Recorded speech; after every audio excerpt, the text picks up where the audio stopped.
একেই বলে শ্রাবণ মাসে শ্রাবণের ধারা। একভাবে বৃষ্টিটা হয়ে চলেছে, থামার কোনো নামগন্ধই নেই। কালকে রাত্রির থেকে সেই কন্টিনিউ বৃষ্টিটা হচ্ছে, একবার ঝমঝম করে হচ্ছে, একবার ঝিরঝির করে হচ্ছে। ভালোই লাগে সকালবেলা ব্যালকনির কাছে এসে একটু দাঁড়িয়ে থাকতে, বৃষ্টিটা উপভোগ করতে। কিন্তু রান্না আছে তো, আজকে তো আবার ইন্ডাকশানে রান্না করতে হবে না। আর এখন একটু চাল ধোয়া জল গাছে দিয়ে দিচ্ছি। বৃষ্টিটা হচ্ছে ঠিক কথা, কিন্তু বৃষ্টির জল আমার ব্যালকনির গাছগুলোতে ঠিকমতো পৌঁছায় না। ভাত বসিয়ে দিয়েছি ইন্ডাকশানে, আমাদের এখন হাজারে চলে, ঠিক আছে, ওর কমে হয় না। আর চা হয়ে গেছে, শ্রাবণের ধারা দেখতে গিয়ে চা ফুটে কমে গেছে। চলো একটু এখন বসে চাটাকে খাই। হ্যালো, দুটো করে চুল বেঁধে বসে রয়েছে সখী।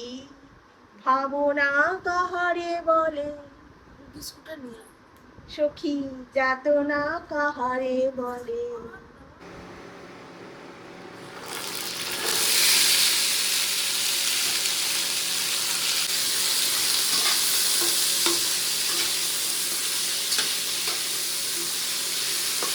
গুড মর্নিং বন্ধুরা, কেমন আছো তোমরা সবাই? আশা করি তোমরা সকলে খুব ভালো আছো, আমিও বেশ ভালো আছি। আজ হলো তোমার শুক্রবার, রথযাত্রা। তো সকাল সকাল তো ভাত হয়ে গেছে, আমার কুমড়ো তরকারিটাও বসিয়ে দিয়েছি। তনু স্নান করতে চলে গেছে। আজকে তোমার উল্টো রথ। তো উল্টো রথে আজ কালকে আসার সময় তনু তোমার ফুল নিয়ে এসেছে, মিষ্টি নিয়ে এসেছে, কিন্তু আমি আজকে পুজো করতে পারবো না। তো পুজোটা তনু করে দিয়ে যাবে, ঠিক আছে? তো আমি এখন কুমড়ো তরকারিটা বসিয়ে দিয়েছি ওখানে। কুমড়ো তরকারিটা ফুটছে, আর একটু হয়ে গেলে হয়ে যাবে। আজকে আমার গ্যাস দিয়ে যাবে, জানো তো। অনেকদিন বুড়োকে বলেই যাচ্ছি, ইন্ডাকশানের এটা খারাপ হতো, আমার ভিডিও দেখেছে। বলছে তুই গ্যাসটা ফুরিয়ে যাওয়ার আগে দাঁড়া এক সেকেন্ড, ঢাকনাটা থেকে জলটা না কেমন যেন পড়ছে, ছুঁয়ে ছুঁয়ে দেখছি। আর তো দেখে ভিডিও, ও বলছে তুই ফুরিয়ে যাওয়ার আগে বলতে পারিস না। আমি তো ফুরিয়ে যাওয়ার আগে কি করে বলবো, আমি তো বুঝতে পারি না। আর সিলিন্ডার নাড়িয়ে ওই গ্যাস আছে কি নেই আমি ওরকম দেখতেও পারি না, আমার খুব ভয় লাগে, ঠিক আছে? তো সেই জন্য আমি ওরকম দেখিনি। আর যাই হোক, আজকে যদি গ্যাসটা দিয়ে যায় খুব ভালো হবে। ইন্ডাকশনের ওই যে মাইনাস সাইনটা না, আমি বলতে বলতে হাঁপিয়ে যাচ্ছি না, তোমরা শুনতে শুনতে হাঁপিয়ে যাবে। বলবে তুমি একটু চুপ করো, তোমার মাইনাস সাইনটা খারাপ আমরা সবাই জেনে গেছি, আর বলতে হবে না। ওইটাই হচ্ছে মেন সমস্যা। ভাত যখন হচ্ছিল, ভাতের কাছে দাঁড়িয়েছিলাম, ফু ফু ফু দিয়েই যাচ্ছে। আর আজকে আমার একটা চালটা যে তুলি না, ওই চাল তোলার যে কাপটা সকালবেলায় হাত থেকে পড়ে ফেলে গেছে। ওটা ভাঙাটা করে পড়ে রয়েছে, কোনো ফেলিনি। কুমড়ো তরকারিটা বসে দিয়েছি, হয়ে যাক, হয়ে গেলে রুটি করবো। আর চলো এখন রাখি, আগে করে নি ফার্স্টে, ঠিক আছে? তারপরে তোমার করবো, আবার আসছে একটু পরে আগে। আজকে একটা ভালো বুদ্ধি কাজে লাগিয়েছি, আজকে একদম বাড়াইনি, হাজারেতেই করছি। চারুটা প্রথমে বসিয়ে দিয়েছিলাম, দিয়ে ভালোভাবে চারুটা একদম তেতে গেল, তারপরে রুটিগুলো দিচ্ছি।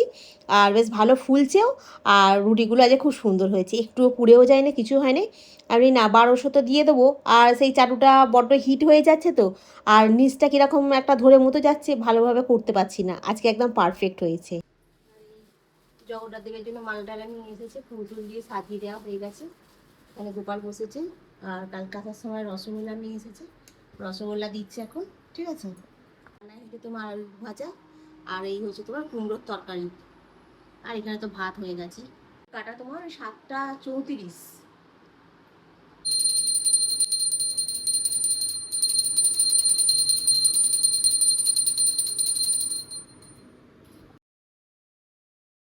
খুব ইচ্ছা ছিল আজকে উল্টো রথ বেশ ভালো করে সুন্দর করে গুছিয়ে পুজোটা করব, কিন্তু ভগবানের ইচ্ছা নয়। ভগবান আজকে চাইছে তনুর হাতে পুজো নেবে, সেই জন্য আজকে তনুই পুজোটা করলো, আমার আর পুজোটা করা হলো না। আজকে রথ টানাও হবে না, কারণ কি করে আমি আর রথ টানবো? আজকে বিকেলবেলা যখন বাচ্চাগুলো রথ নিয়ে যাচ্ছিল, তখন দেখে কত ভালো লাগছিল, মনে হচ্ছিল আমি আজকে কিছু করতে পারলাম না। তো যাই হোক, এখন ঘর দালানটা ঝাঁট দিয়ে নিচ্ছি, বিছানাটাকে গুছিয়ে নিয়েছি, তারপরে টিফিনটা খাবো, খেয়ে তারপরে তোমার মুছবো। আর এই হলো তোমার আজকের টিফিন, কুমড়োর তরকারি। আর রুটিটা মিষ্টির মধ্যে রেখেছিলাম বলে মিষ্টির রসেতে রুটিটা ভিজে গেছে। আর এই হলো তোমার একটা রসগোল্লা। আর এখন টিফিনটা খাই, 10টা বাজতে যাচ্ছে।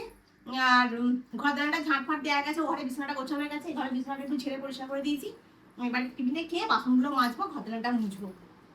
আর ওই মার সঙ্গে একটু গল্প করলাম, বকা করলাম। তুমি এখনো পৌঁছায় না, পৌঁছে গেলে ফোন করতো, কেন পৌঁছায় না? 10টা সময় মাত্র বাজতে এখনো 10 মিনিট বাকি আছে তো, ট্রেনটা লেট মনে হয়, কখন বেরিয়েছে মনে করো, তারপরেও এই এত লেট হয় পৌঁছাতে।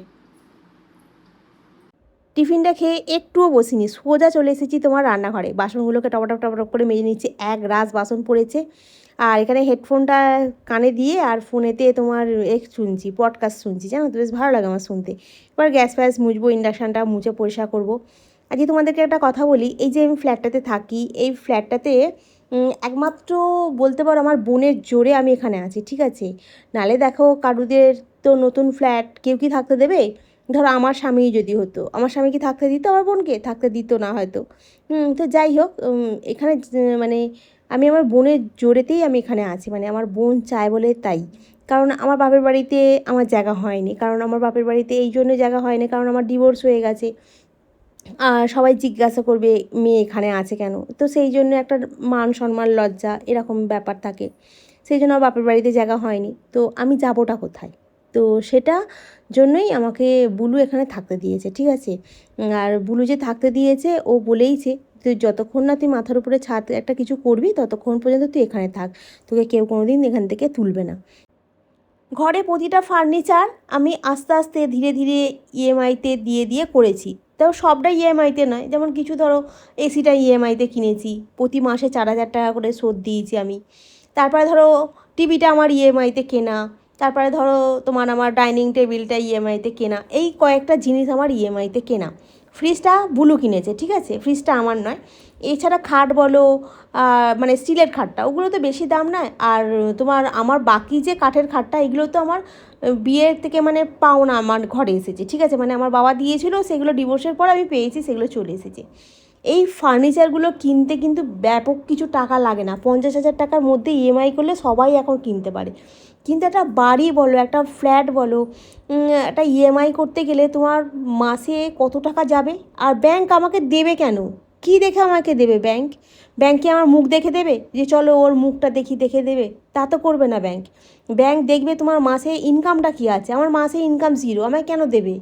কিসের জন্য দেবে? আমি তো শোধ দিতে পারবো না। তাই আমি এই জন্য বাড়িটা করতে পারছি না। নাহলে আমারও ইচ্ছা আছে যে কারোর ফ্ল্যাটে না থেকে নিজের মাথা গোঁজার একটা স্থান করে এখান থেকে বেরিয়ে যাই। নিজের মাথার উপরে ছাদ খুব দরকার, জানো তো? মানে লোকের কাছে বলতেও লজ্জা করে বোনের ফ্ল্যাটে থাকি। লোকেদের মনের ভেতরে কত রকমের মানে কুচুরে বুদ্ধি থাকে, জানো তো? অনেকে অনেক রকমভাবে মানে ভাবনা চিন্তা অনেক কিছু হয়, কিন্তু কি করব বলো না? মানে সব কিছু মান সম্মান খুইয়ে থাকতে হচ্ছে, কি বলবো? আমার পক্ষে তো সম্ভব নয় না এক্ষুনি করা, তবে আমি চেষ্টা করছি না তা কিন্তু নয়। স্নান টান করে অনেকক্ষণ বসেছিলাম, বসে বসে জামা কাপড়গুলো সব ধুয়েছিলাম, ধুয়ে সব স্ট্যান্ডে দিলাম। আর স্ট্যান্ডে যেগুলো ছিল সেগুলো তুলে নিয়ে গিয়ে তোমার সোফার মধ্যে রাখলাম। ওগুলো মানে শুকনো হয়ে গেছে, কিন্তু একটু হাত রসা রসা মতো, মানে এগুলো একটু পাকা ভাবে মেলে দিলে ঠিক হয়ে যাবে। আর স্ট্যান্ড থেকে না তুললেই বা কোথায় রাখবো, মানে ভিজেগুলো তো আবার স্ট্যান্ডে দিতে হবে না। আজকে আমার কাছে একটা ফুলও হয়েছিল, ফুলের কপাল, অন্যদিনকে হয় না, আর আজকে হয়েছে। কিন্তু আজকে কে দেবে? কালকে তরুণ আসার সময় ফুল নিয়ে এসেছে, অন্য আগের দিনকে 30 টাকার ফুল নিয়ে এসেছিল, এই ফুল দিয়েছে। আর কালকে 35 টাকার ফুল নিয়ে এসে কালকে অনেকটা ফুল দিয়েছে। এমনি প্যাকেটে ফুল রয়ে গেছে। আর যতটা পেরেছে ঠাকুরকে সাজিয়ে টাজিয়ে দিয়ে খেতে ফেতে দিয়ে গেছে। কারণ সকালবেলা আজকে এমনিতেও মানে লেট হয়নি, 8টার সময়তেই বেরিয়েছে, কিন্তু ওর পৌঁছাতে লেট হয়েছে। কারণ ট্রেনটা নিয়ে গিয়ে কেবিনে দাঁড় করিয়ে দিয়েছে। কারণ কি কি একটা ফটাস করে আওয়াজ হয়েছে, বলছে নাকি আগের ট্রেনও দাঁড়িয়ে গেছে, ওদের ট্রেনও দাঁড়িয়ে গেছে, পিছনের ট্রেনও দাঁড়িয়ে গেছে, পরপর 3টে ট্রেন দাঁড়িয়ে আছে। এবার অফিসে ঢুকলো তখন 11টা বাজে, আমাকে 10টার সময় ফোন করে বলছে আমি এখন হাওড়া কেবিনে বসেই আছি। সে কি রে, 8টার সময় বেরিয়ে 10টার সময় হাওড়া কেবিনে বসে আছিস? বলছে হ্যাঁ। কি বলবো?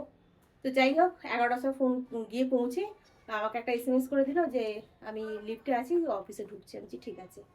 আর তনু জুতোটা দিয়েছি, আর মাঝে মাঝে ঝিঝির করে বৃষ্টি আসে, এক্ষুনি রোদ্দুর মতো করলো বলে আমি তাই এক কাজ করি, রোদ্দুরে জুতোটা ওখানে দিয়ে দিই, তাতে শুকনো মতো হয়ে যাবে, কোথায় কি পান্তা ভাতে কি। আবার আকাশটা কালো করে চলে এলো।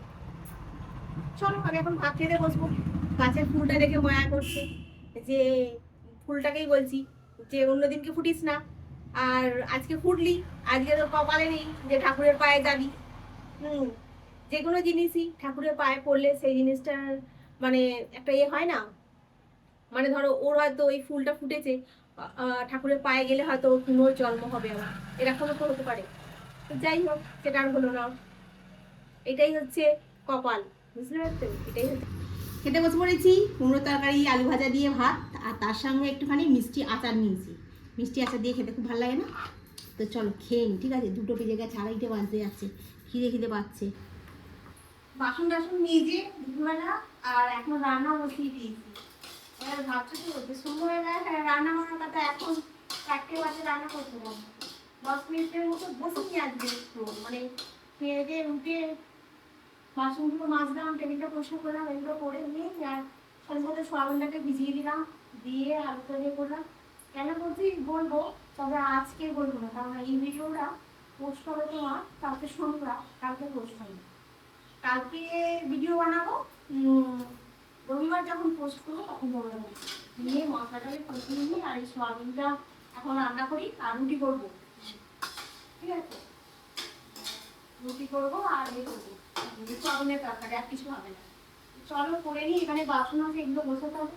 এখানে কিছু বাসন মেজে রেখেছি, এগুলো জল তুলে গেছে, এগুলো গোছাতে হবে। আমি ফোনটা চালিয়ে দেখছি, খবরটা দেখছি, দেখতে দেখতে কাজ করছি।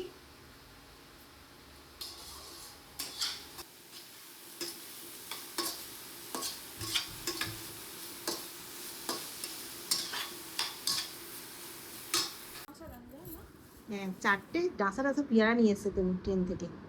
5 টাকা করে পিস নিয়েছে না রে? হ্যাঁ, রেখে দে ব্যাগেতে। আর জিলিপি নিয়ে এসছে, জিলিপিটা ঢাল। গোপালকে খেতে দিয়ে দিল এসে জিলিপি, আর আমাদের তোমরা আমার জিলিপি অনেক করে দিয়েছিল। সেদিনকে গরম ভাত ছিল যে এই রসের জন্য রসের জন্য, ঠিক ঠিক।